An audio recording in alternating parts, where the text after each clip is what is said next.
What's up? Welcome back to another video. Today's video we're going to be talking about how you can actually install the iOS 15 or iPadOS 15 beta, or any beta in fact, onto your mobile device. Let's go into it. But first of all, let me stress, do not do this on something you care about, do not do this on your primary device, and most of all, do not download fake beta profiles because that will be out to get you in the coming days.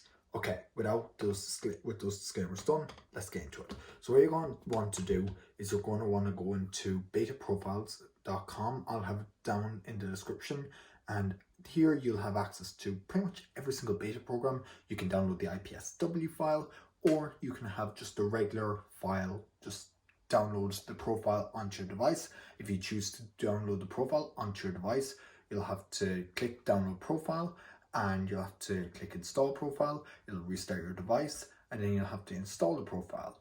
And then once the device restarts, you should just be able to go into software update, and your device will have the option to get the developer beta installed. Now, if you have a developer account, it's even easier with no risk. All you have to do is just go into the developer account on apple.com, and it'll give you the option.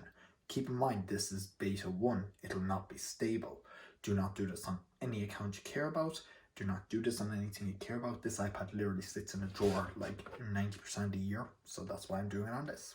Thank you very much for watching this video. Comment, like, subscribe, or join the Discord. Link is always in the video description. My name is Connor, and I'll catch you next one.